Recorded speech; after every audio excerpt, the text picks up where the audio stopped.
We are at our final session. Thank you so much, DK, and that panel. That was absolutely fantastic. We have one last surprise for you today.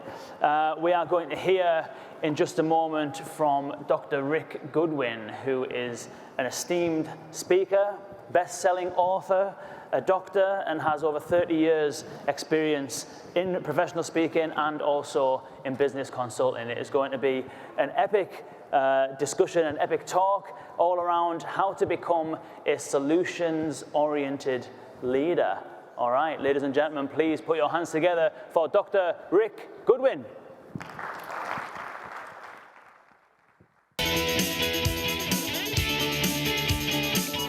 Dr. Rick Goodman is a speaker, author, and serial entrepreneur who has delivered over 1,000 presentations throughout the world, in addition to creating several multi-million-dollar businesses.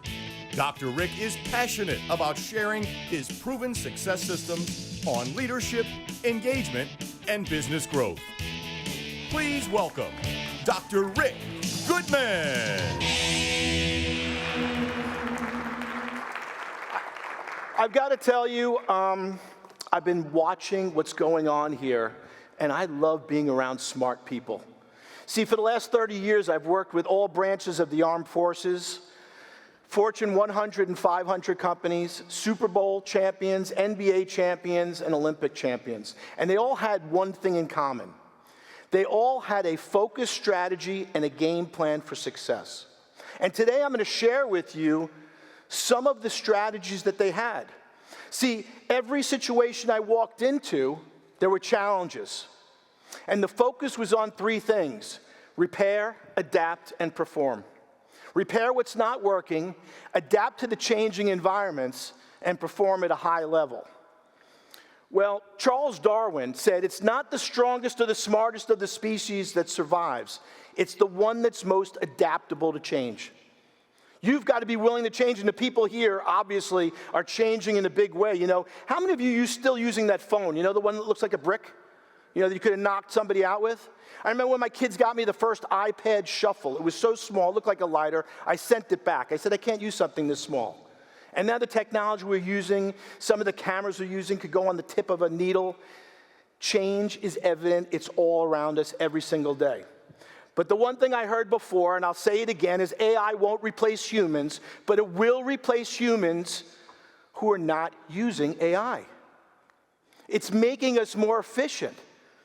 It's helping us to do our jobs. It's helping to communicate with patients quickly. It's helping us to get our fingers on the pulse of what's happening, and especially what I just heard in the customer service environment, call centers. I love to hear those things happen. But there's one thing that you must understand. I've learned this over the 30 years I've been working with highly successful people, is that knowledge is not power. It's the application of your knowledge that's power. I used to say I hire really smart people, but they couldn't build a big practice. They couldn't communicate to people. They couldn't talk to people effectively. And you know, the one interesting thing that I heard about with the call center is that people were actually listening. See, my grandmother always would say, you've got 2 ears and 1 mouth to listen twice as much as you speak. We learn a lot more by listening and focusing on somebody. You know, there was an interview done with Oprah, and they said, we love being interviewed by Oprah, and they said, what's the best thing about being interviewed by Oprah? And they said, when you're with her, you feel like you're the only person on the planet. And it's called PTC, present time consciousness. She is completely focused with you. And you can tell when someone's listening to you. You know, over the phone, can't you tell if they're listening to you, if they're paying attention, if they're eating, if they're smiling? You could feel it through the phone. And when we get in front of people to communicate, sometimes we stop those senses. But everything that we do in life in order to be successful takes what I call a commitment. And you know what a commitment is? A commitment is the thing that is doing the thing that you would do long after the mood you set it in has left you. See, how many of you made a commitment on January 1st? You said, you know, I'm going to lose weight, I'm going to work out, and then January 6th, you're shoving donuts in your pie hole, right? Because the world's a great starters and lousy finishers. But it's the people and the teams and the businesses that are most consistent and most deliberate that win the big game. See, there's two important words in business, and you know how you learn things? You learn them the hard way. You learn by failing. You know, I always say that anybody who is in the Baseball Hall of Fame struck out 70% of the time. If you have a 300 lifetime average, you're in the Hall of Fame. That means you failed 70% of the time, but if you don't get up to move, what happens? Well, a friend of mine came to me, and in 2002, I started a number of internet companies called Advantage Continuing Education Seminars. So we're in the form of legal, accounting, construction, HR, anywhere where someone has to keep their license like me.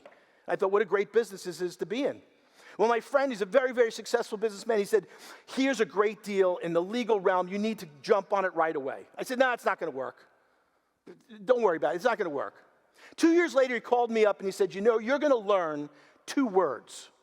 He said, because you just lost a couple of $1 million. Because you don't know these 2 words. Well, if someone tells you that you lost a couple of $1 million, your ears open up wide, your eyes get big, and you start to get upset with yourself. And see, those 2 words were very simple. What if? What if opens you to possibility thinking? What if this is going to work? What if this goes in the right direction? As opposed to closing down your mind about possibilities. See, what I found is that most of us are putting out fires right in front of our face. We've got a lot of firefighters in the world. See, but the opportunities are on the periphery. They're out here.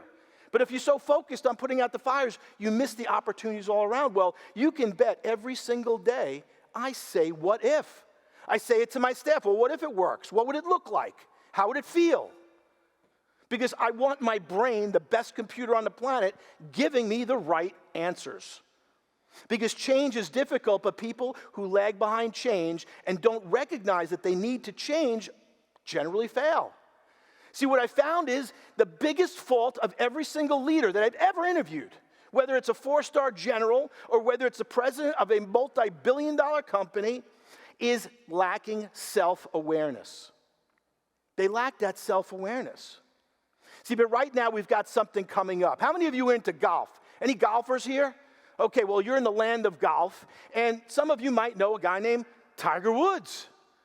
Well, Tiger Woods is playing in the Masters. It's starting. And Tiger Woods says, I think I could win it. See, when Tiger Woods was 21 years old, in 1996, he won 25% of the tournaments that he entered. Could you imagine? 25% is an incredible number. Some people want to win one their whole life. 25%.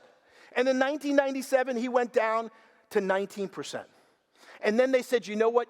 You're swinging too hard. You got to make a change. And he said, all right, I'm going to listen to my coaches. I made a change. And he made that change in 1998. He dropped down to 5%. But by making that change and thinking forward, all of a sudden, he won 38% of the tournaments he entered. And then 45%.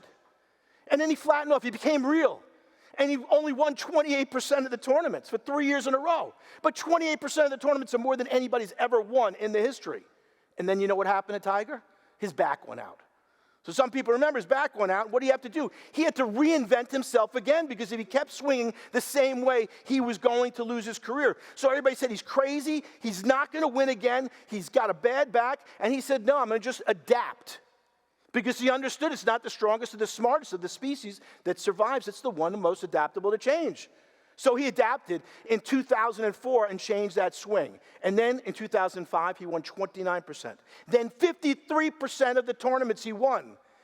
He dropped down a little bit to 44%, but at 33 years old, he won 67% of the tournaments. 67% of every single golf tournament he won. And that's because he was ready to make the change. The question really is, are you ready to make the change? Are you willing to take that risk? I remember in 1995, I said to my family, I'm going to travel around the world and speak. And they said, who's going to hire you? I'll never forget it. I'm like George Costanza. I'm Mr. Opposite. So if you tell me I can't do something, I'm going to prove you wrong. But some people listen to that information and they make it a self-fulfilling prophecy. I got to reinvent that new speaker intro because now it's 2,000 programs in 50 states and 32 countries. And when my daughter walked into Barnes & Noble and pulled the solutions-oriented leader off the shelf because it was #1, I could tell you the most proud I was title American author. It wasn't anything else I'd done. It was American author. Because there's not a lot of them out there. There's 650,000 plus books produced every single year, and less than 0.5% ever get published. That's the reality of life. See, but also, it's going to take the energy. Ooh, there we go. It's going to take the energy. See, changing your attitude and energy changes your life. Have you ever seen someone that walks into a room and they're just like that doomy, gloomy person? You know, you like, it's like the emotional vampire that sucked the life out of the room. And then when you're with somebody, it energizes you.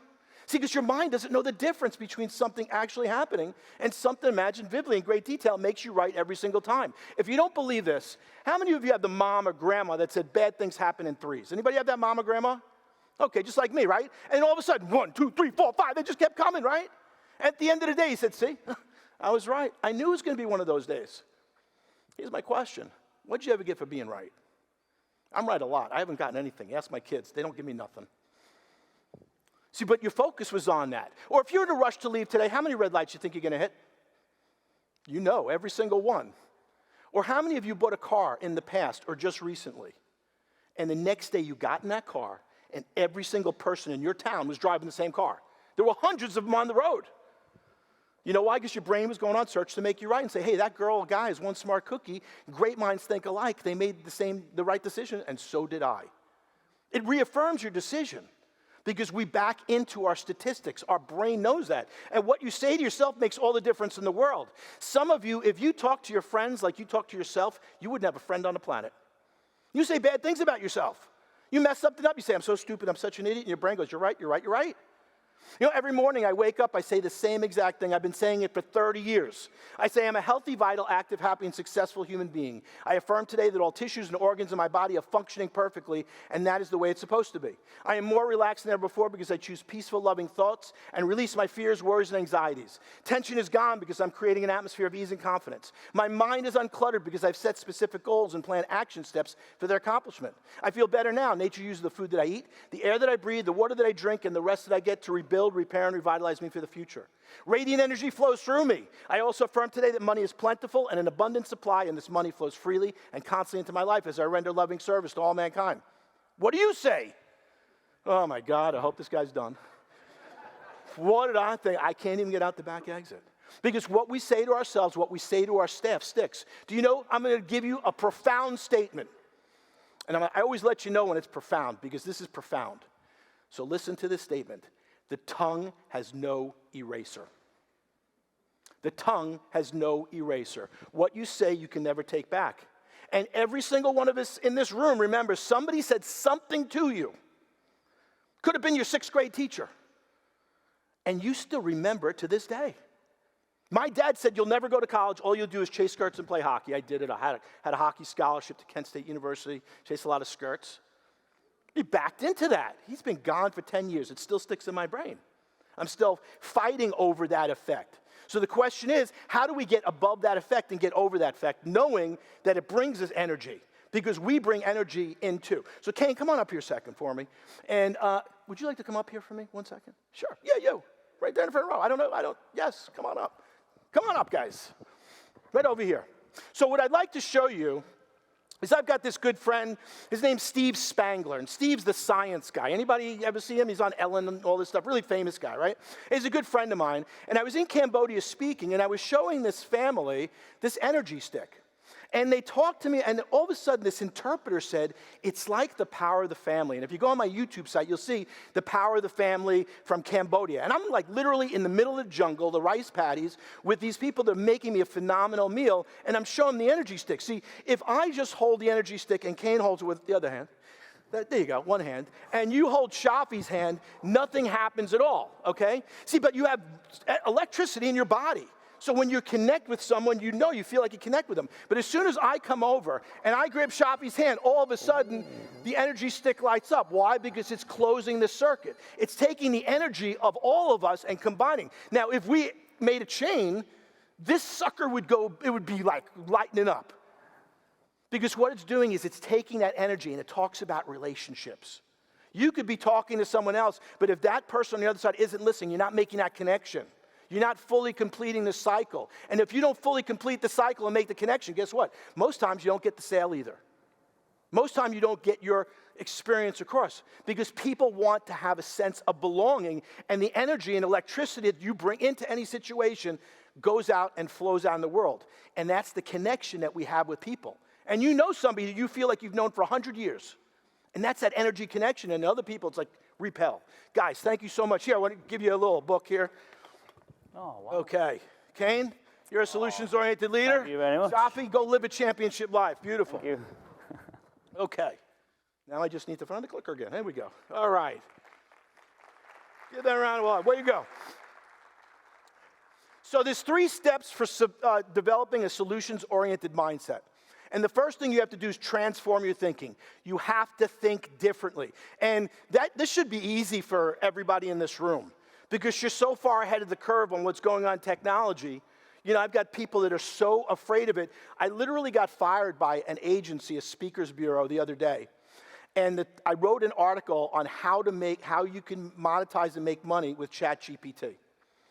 Put it on LinkedIn. I get a call from this person. She says to me, listen, this goes against, our morals and our ethics, and we can't sign. I said, what are you talking about? She said, well, I saw your article on LinkedIn.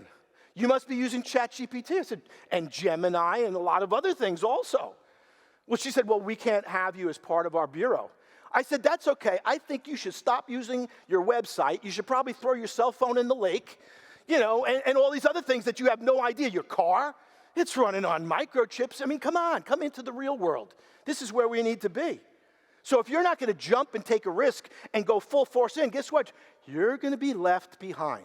So you got to transform your thinking. Next is you got to optimize your assets. Now here's the beautiful thing. Your assets is all the information you have in your head. It's all that technology. It's every single person in this room is an asset. It's your friends and family members. You never know who's going to be there that can open the door and help you. Because that's the way it works. When you're doing the things that you do and you're moving in that right direction, people, places, and things come into your life. So you got to optimize your assets. The worst thing that you could do is be the biggest secret on the planet. I remember when I said to my wife said to me, my friend just went to this neurologist. She has migraine headaches. I eat those for lunch. Acupuncture, all the stuff that I do. She didn't even know what I did. And I used to be married to her. How terrible is that? But you never know when there's going to be someone there that you could connect with that's going to add value. And I say it's like being that guy. Now, my kids always say, Dad, don't be that guy. And I said, no, I want to be that guy or that gal. And that guy or that gal is the person who's top of mind. So if someone's coming down to Florida and they say, oh, we need a connection, the first thing they'll say is, oh, call Rick Goodman. He knows everybody. Now, if I can help you, great. If I can help you, I'm calling 5 of my friends from around the world. And my friends all write the books and do all these cool things because what is the bottom line that you want to do for your client is add value. And here's the difference. I don't have customers. I think it's the worst word you can use. See, a customer is a financial transaction. I give you money, you give me a widget. Done. But when you have a client, that stands for care, protection, and guidance. You're there to care for them, protect them, and guide them to the right solution. Now, I don't know about you guys, but I think everybody on the panel that I heard, they're providing solutions. Core, this is what you're all about, is providing solutions. So we want to look at that. And third is accelerate your connectivity. You've got to accelerate the connectivity of which you connect with other people and the speed at which you do your business. Now, there's 2 commonalities of solutions-oriented organizations. They have a plan and they have a strategy. They know exactly what they want to be doing. But the 4 steps in becoming that solutions-oriented leader is, 1, you got to create an inspiring vision. If what you're selling isn't interesting, nobody's going to follow you. Second is you got to motivate people to buy and deliver your vision. So you need to bring the energy, because if you can't get excited about it, how can you expect anybody else to get excited? Third is you got to manage delivery of the vision so people are all focused on the same direction. And last is you've got to build ever stronger trust relationships. See, because the bottom line is it all goes back to trust. Everything we do with our clients, everything we do in sales goes back to trust. If people feel that faith, confidence, and belief that they're in the right place, that's when they start to open up their pocketbooks. That's when they start to get involved. So you want to have them build that trust.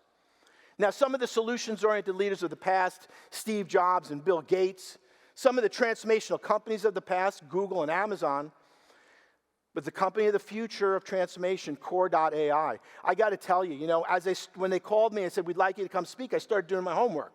Because that's what I do. Because who do you want to do business with? Someone who doesn't know anything about you? Or someone who does their homework? Well, I was so excited because, see, I bought NVIDIA at like 113. I'm a happy camper. I didn't realize they also invested in Core.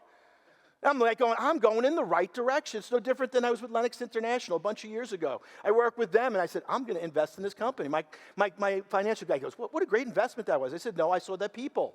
I invest in people. Because when you invest in people, you invest in the right thing. When you invest in a product, it could go north or south. But it's the people behind the product that make the difference. So you got to get up in your helicopter. So I said to you that the biggest challenge for most leaders is self-awareness. And there's 3 phases. And the first phase is phase 1, all about me. You're thinking about yourself. That's survival thinking.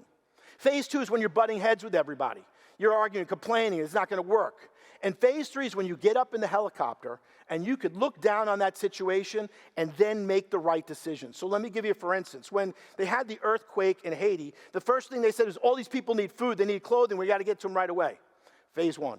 Phase 2, all the food, clothing, and stuff was sitting on the tarmac and everybody was arguing what to do. Phase 3, President Obama sent in the Marines up in helicopters. They could see the distribution points and know exactly where to get the goods to the people that needed it. They're up in a helicopter. If you as a leader can get up in that helicopter and get out of the emotional, get out of the situational stuff, you'll make the best decisions that you could ever make. See, my mission with our clients, our mission, and what we do is to help our clients properly prioritize their actions for idea. That's what a great coach does. You have the great ideas, but you got so many ideas that you don't know which one to do first. And sometimes you need someone else to get you up in that helicopter so you could look down, and we always call it the shortest distance between you and a check. What's the shortest distance between you and a check? Because sometimes we spend our time on all these things that aren't important. Or what's the shortest distance between you and making a relationship with someone else and closing that deal? See, when I first started my practice, I went through over 300 front desk assistants in my first 2 years. People would come up to me and say, you must be tough to work for. Who's the new front desk assistant of the month? And I thought it was them. So I wrote this book called My Team Sucked, 10 Rules That Turned Them into Rock Stars. It was a great book. It gave great points, but then the reality hit me. It wasn't them. It was me. I was the one who sucked. There's no such thing as a bad student, only bad teacher. Teacher say, student do. Mr. Miyagi told me that. So I had to focus on the relationships and the communication. And I did my homework again. And you know what I discovered? There's 913 words in the English language that end in ship. 913 words. Can you believe that? I have no life, right? Well, do you know what the most important word in the English language that ends in ship? Relationships. That's right. It's all about relationships. Why? It's very simple. It's because people do business with people who like them. You'll buy a product from a friend of yours versus going to the local discount place. Think about the friends and the people you hang out with. Are they opposite you or are they just like you? So what do we want to do with our clients, with our vendors, with our suppliers? We want to make them our friends also. It makes life a lot easier and it makes it easier to do business and get things done. But it's about the mentality. See, growing up in Long Island, there was something called, we would go crab fishing. And if you know anything about crab fishing, you set up a trap, you put the food in the trap, and the crabs go in. Well, once the trap is full, it closes the top, and one of the crabs is going to try to crawl out. And when that crab starts to crawl out, another one drags it down. Another one tries to get out, another one drags it down. They will literally eat each other alive. Anybody know people like this?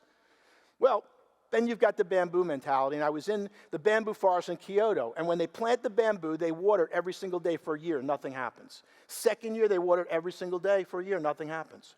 The third, they water it every single day, nothing happens. In the fourth year, the same thing. In the fifth year, within a 3-week period of time, this bamboo shoots up 75 feet. Now, do you think it would have shot up 75 feet had you not watered it in any of those previous years every single day? The answer is no. Well, think about your clients. Think about your relationships. You've got to water them every single day. You've got to nurture them every single day, or guess what? They may go somewhere else. Or they may not feel like you care. It's not about you, it's about their perception. So you got to keep watering and keep filling it in and keep responding and staying away from the crabs. Because those people will literally eat you alive. Because it's all about attitude, it's all about mentality, and it's all about doing what's most focused for your organization. Now, I saw a number of people taking photos of some of the slides. So what I'd like to do is give you a little gift here. So if you take a couple of minutes and you check out the QR code here, all you got to do is fill out this information. Let me know how I'm doing. I like to improve things. Let me know if I could do something better, do something, get rid of something. But here, if you put in Rick, you will get all my slides. Feel free, they're going to just send you an email, and you can have the slides. If you put in rock star, I'm going to give you 2 things. You're going to get My Team Sucked, 10 Rules to Turn Them into Rock Stars. A small book with valuable lessons. So you just got to fill that in, set that up, and you'll get all those things within a few hours. You'll get it right down there. So let me share with you 2 stories about 2 of the sports teams I work with. And the first one was the St. Louis Rams.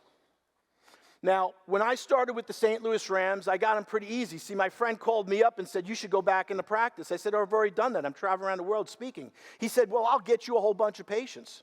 My parents told me the same thing. They didn't send one person to me. See, but my friend's a guy named Harold Lewis. He owns National Sports Agency. He's the guy who coined the phrase, show me the money.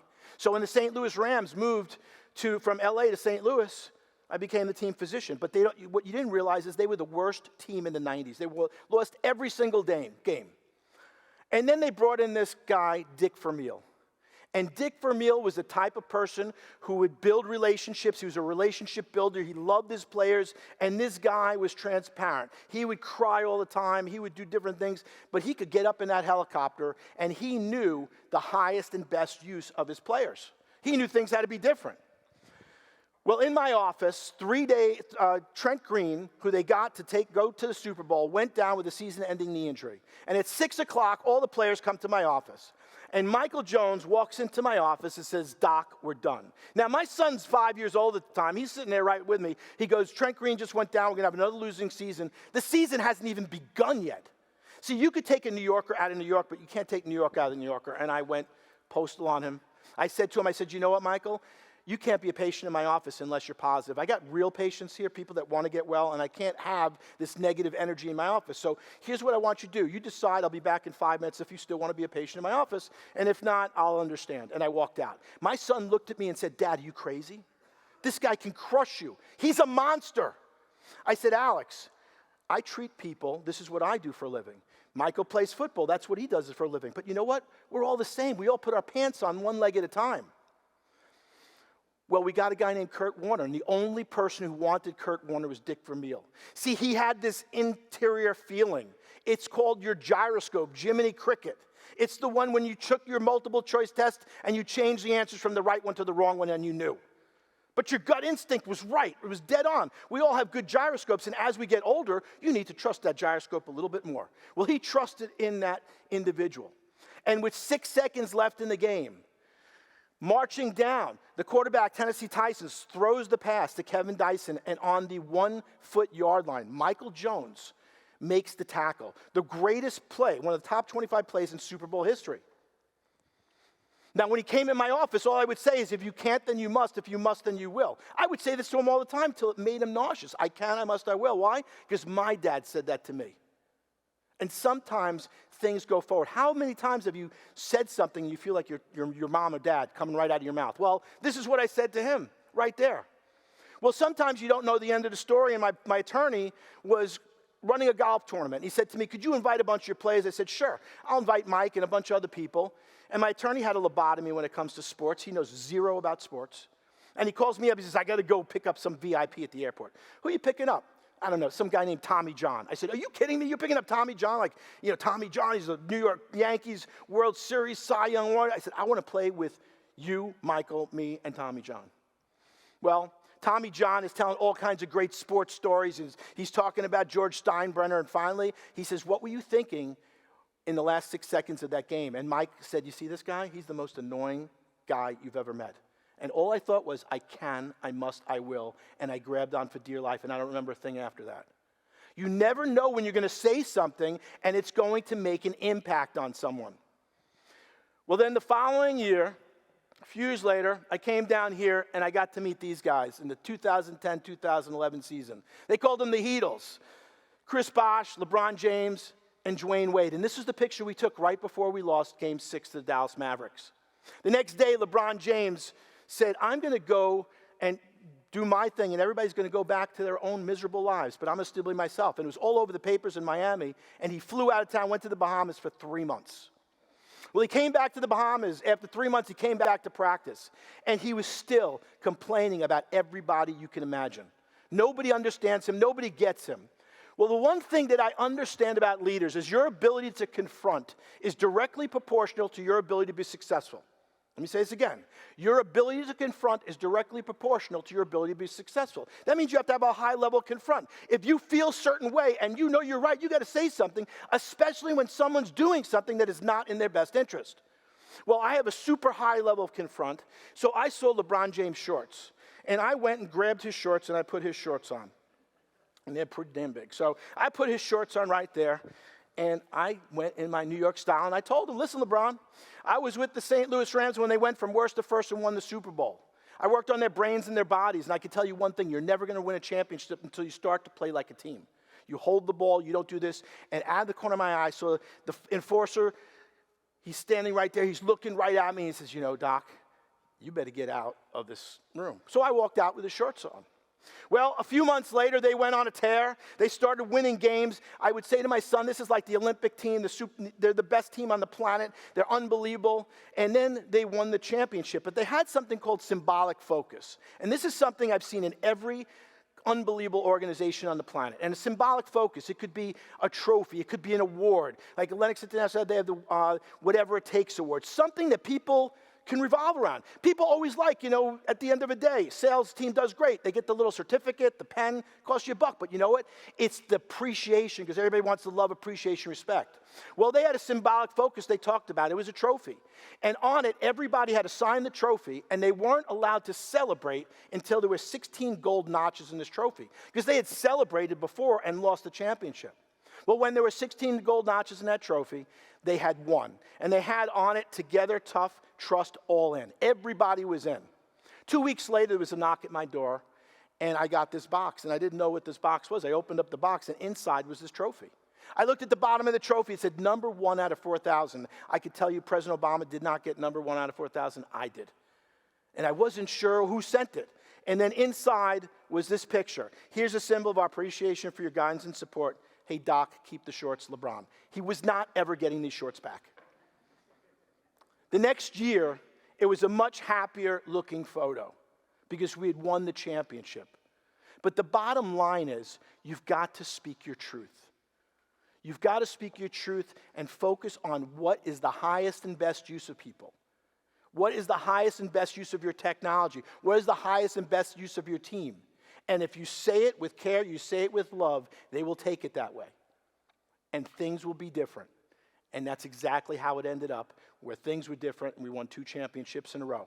And all they did was transform their thinking, optimize their assets, and accelerate their connectivity. They repaired, they adapted, and they performed. And if you do the same thing, you'll be successful also. Thank you very much.